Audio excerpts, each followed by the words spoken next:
Oi pessoal, tudo bem? Vamos para o vídeo 1 dessa semana que vai de 17 de maio a 21 de maio. Esse vídeo inaugura o bloco 1, bloco esse que a gente vai chamar de Cultura na Modernidade, que inaugura também o segundo trimestre, né? Então agora oficialmente a gente está adentrando ao segundo trimestre nos conteúdos de história. Muito bem, então vamos lembrar rapidamente, antes de eu mergulhar com vocês aqui no conteúdo desse vídeo, no conteúdo dessa semana, vamos retomar rapidamente o que a gente vinha discutindo antes do projeto Religiões. Vocês sabem que o projeto Religiões foi uma pausa naquilo que a gente estava discutindo para que a gente desse conta de falar a respeito das religiosidades, e foi um momento muito importante, muito significativo para a gente. Mas antes do projeto começar, a gente estava ali tratando dos aspectos ligados à Baixa Idade Média. Então, o que aconteceu na Europa entre o século X e o século XV, que é o que a gente chama, grosso modo, de Baixa Idade Média. A gente viu que as cruzadas foram uma espécie de divisor de águas, né, na história europeia, o antes e depois. Nada mais será como antes na Europa pós-cruzadas. E a gente viu que isso teve a ver com algumas coisas importantes, como, por exemplo, a retomada do comércio e o renascimento das cidades, o renascimento urbano. A Europa da Alta Idade Média era uma Europa muito fechadinha, muito hermética, tinha poucas relações com outras regiões do mundo, com a Europa Oriental, ou com o Oriente Médio, ou mesmo, enfim, com o norte da África, com exceção ali da Península Ibérica, que teve uma presença muçulmana, né? O Império Árabe invadiu ali a Península Ibérica ainda na Alta Idade Média, mas o fato é que uma boa parte da Europa Central permaneceu isolada, vivendo o auge do feudalismo, que era aquele modo de produção fechado, ensimesmado, autossuficiente, a agricultura de subsistência, aquela coisa bem arcaica, né? E as cruzadas permitiram uma alteração nesse quadro. As mercadorias passaram a circular de novo na Europa, né, com bastante força. Mercadorias especialmente vindas da Europa Oriental e do Oriente Médio, né? Do Império Bizantino e do Império Árabe Muçulmano. Então, foi nesse sentido que as coisas se transformaram, foi nessa direção, melhor dizendo, que as coisas se transformaram na Europa.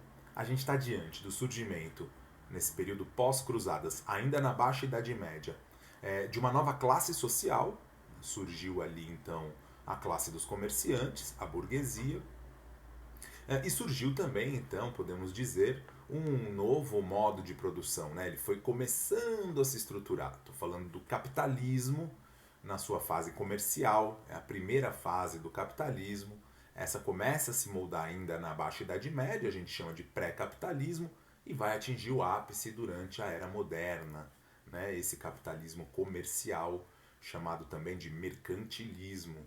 E a gente vai falar disso ao longo do segundo trimestre, né? Como se consolidou o capitalismo comercial, como se consolidou o mercantilismo. Pois bem, para esse momento agora, a gente vai retomar exatamente a partir daí. Então, o que a gente vai fazer agora? Né? O que a gente vai discutir nessas próximas semanas? Pois bem, justamente os desdobramentos do surgimento dessa nova classe social e do desenvolvimento do modo de produção capitalista na sua fase comercial. A gente vai fazer aquela velha estratégia de pensar a respeito daquelas 4 categorias de análise que os historiadores sempre se debruçam: política, economia, sociedade, cultura ou mentalidade. Dessa vez eu vou inverter um pouco a lógica e vou começar com vocês trabalhando justamente sobre os aspectos da mudança de mentalidade, né? As transformações culturais que ocorreram nesse período do início da Era Moderna, melhor dizendo, na transição da Baixa Idade Média para a Idade Moderna, ali por volta então do século XIV, século XV. Né? O século XV é o que marca oficialmente o início da Era Moderna. Então é desse contexto que a gente está falando, dessa virada, dessa transição feudo-capitalista, dessa transição do feudalismo para o capitalismo, dessa transição da Baixa Idade Média para a Idade Moderna. Então, importante a gente entender que a história, sempre retomo isso com vocês, né? Sempre fico batendo nessa tecla. A história não é uma ciência exata, a história não é uma ciência exata. Às vezes o fato da gente colocar lá na linha do tempo uma data, dá a impressão que quando começa aquela data, tudo que era anterior desaparece, como que por um passe de mágica. Não é assim que funciona em história, pessoal. Não existe passe de mágica. Tudo é uma longa construção. A gente usa datas como símbolos de um processo de transformação. Mas a data é somente isso, somente um símbolo. Né? Ela simboliza algo que está se transformando. Então, já na Baixa Idade Média, a gente começa a ver os primeiros sinais de mudança de mentalidade, que vai culminar, né, ao longo da Era Moderna em uma profunda transformação de mentalidade por parte dos europeus.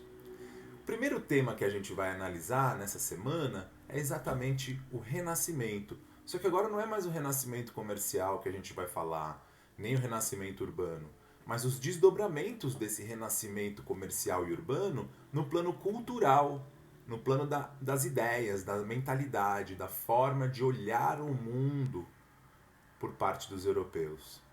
O renascimento que a gente vai falar agora é o famoso renascimento cultural, ou renascença. Alguns usam esse nome também, o período da renascença. Lembrando de novo aquilo que eu já discuti com vocês anteriormente. Quando a gente usa a palavra renascimento, a gente está se referindo a alguma coisa que nasceu novamente. A partícula re, significa dar uma ideia de repetição, algo que ressurgiu. Então, quando a gente fala de renascimento, a gente está falando de ideias, de um conjunto de ideias que foram retomados no contexto da Europa, que já existiam anteriormente, que foram abandonadas durante um certo período e que agora vão sendo retomadas. Que renascimento é esse, então, quando a gente fala de cultura? Que renascença é essa? Pois bem, o que está renascendo na Europa é a forma de pensar o mundo, é a forma de olhar o mundo que os gregos e romanos empreenderam. Que os gregos e romanos, melhor dizendo, apresentaram para o mundo. Durante a Idade Média, houve uma profunda quebra desses padrões estéticos, culturais, artísticos, de mentalidade que existiam na Grécia e na Roma Antiga. Os homens do Renascimento se entendem como muito diferentes daqueles que viveram no período medieval. E eles justamente encontram nos antigos, nos gregos e nos romanos, os valores que eles gostariam então de propagar novamente. Valores como racionalismo, ou seja, as explicações racionais para os fenômenos que existem, os fenômenos naturais, os fenômenos climáticos, os fenômenos sociais, enfim. O que também revela um profundo avanço das ideias científicas no período do Renascimento, diferente da Idade Média, onde a ciência teve ali, ainda que tenha sobrevivido, teve um momento muito difícil, porque a igreja tinha um predomínio completo, né, no contexto medieval. Então, basicamente, todo o pensamento girava em torno da igreja, que é o que a gente chama de teocentrismo. O teocentrismo. A partícula teo significa Deus. Toda a sociedade medieval é teocêntrica, centrada em Deus. Um valor importantíssimo do Renascimento é o antropocentrismo. Antropo, a palavra antropo, vem de homem ou ser humano. E aí então o ser humano passa a ser o centro das preocupações. E isso vai se revelando em toda a perspectiva humanista, que também é um valor fundamental do Renascimento, que se revela na preocupação com os seres humanos. Isso leva também a gente a identificar um profundo individualismo no que se refere ao pensamento renascentista. A ideia de que os seres humanos são indivíduos e esses indivíduos merecem mais importância do que o conjunto da sociedade, aquela visão coletivista que era típica do período medieval, uma coisa muito voltada para o pensamento eclesiástico, a igreja determinando o comportamento coletivo. Veja, o individualismo tem tudo a ver com a ascensão da própria burguesia.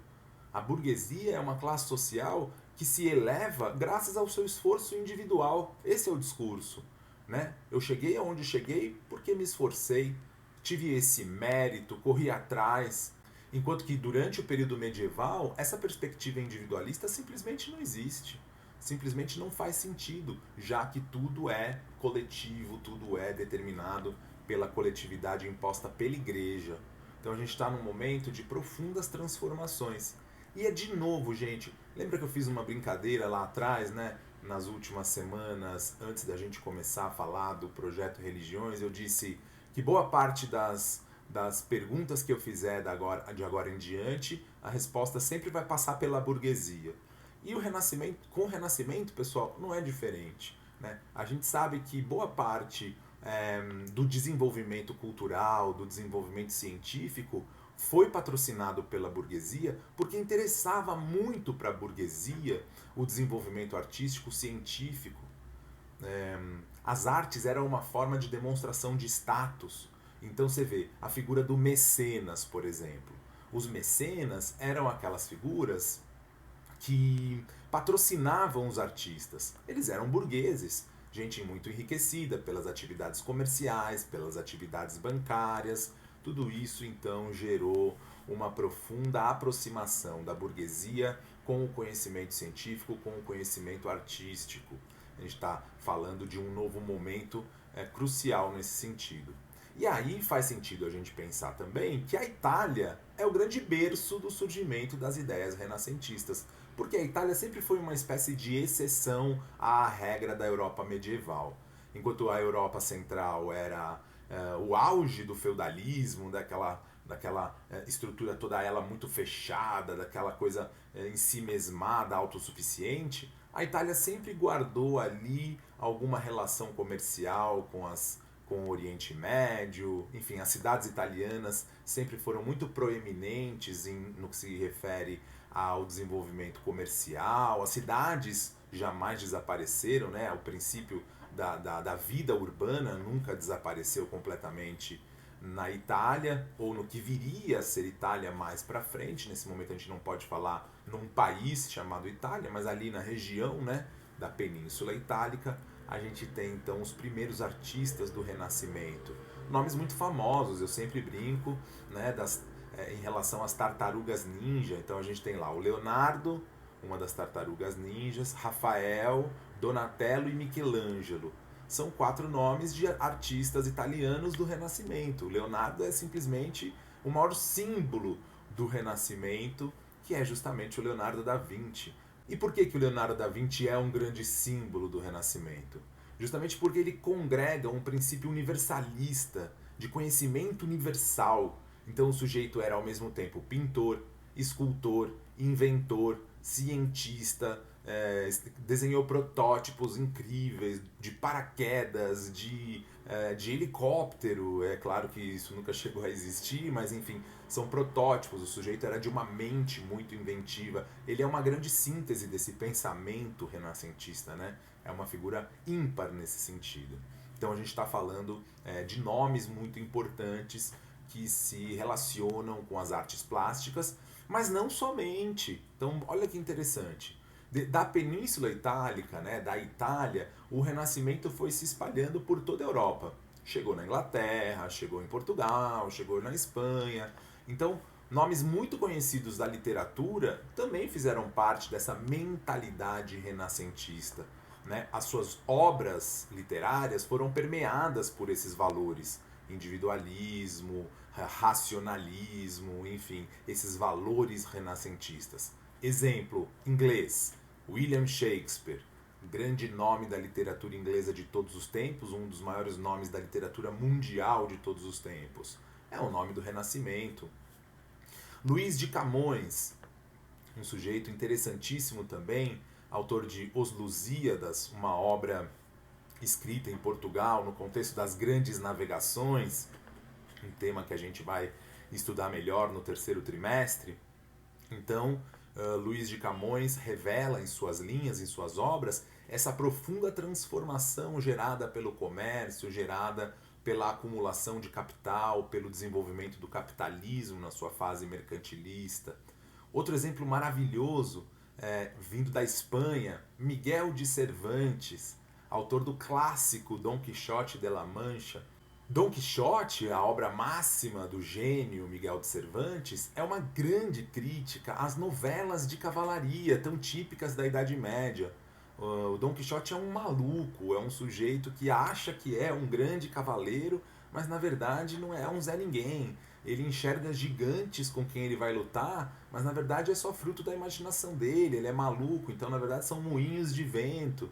Então tudo isso é uma sátira muito ácida, muito bem construída em relação a um padrão anterior, um padrão observado anteriormente no contexto da Idade Média e que esses homens do Renascimento procuram enfrentar, seja por meio da ironia, da crítica, etc.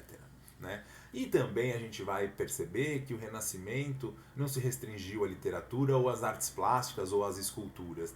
O Renascimento também foi muito marcante no campo científico. Então você pega nomes como Galileu Galilei ou mesmo Nicolau Copérnico, ambos ali desenvolveram pensamentos, teses relacionadas ao fato de que a Terra não seria o centro do universo. Eles desenvolvem uma teoria chamada heliocêntrica, afirmando que o Sol é o centro do universo e não o planeta Terra.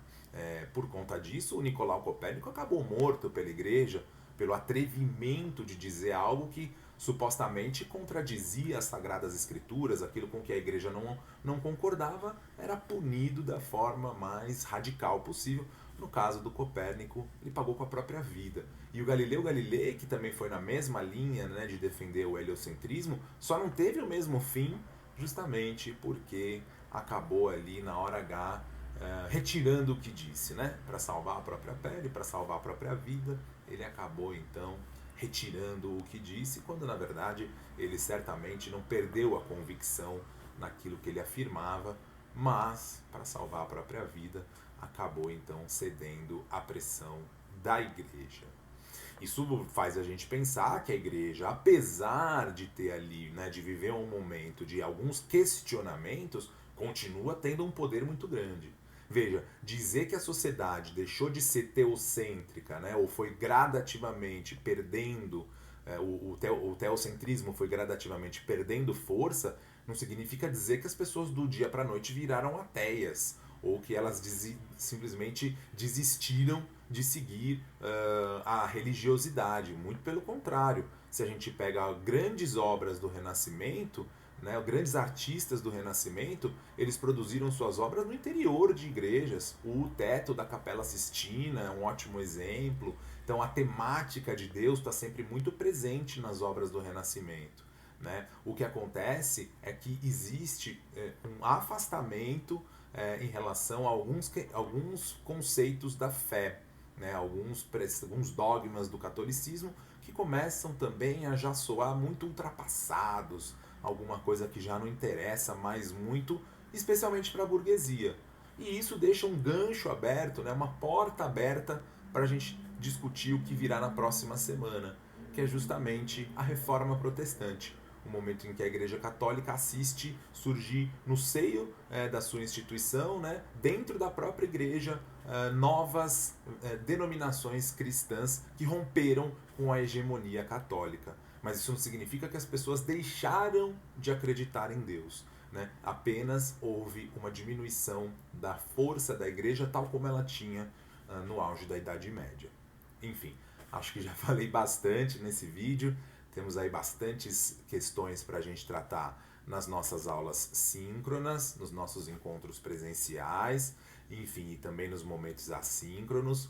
Estejam atentos no plano de estudos, estejam atentos no cronograma, para que a gente possa dar conta desse segundo trimestre da melhor forma possível, tá bem?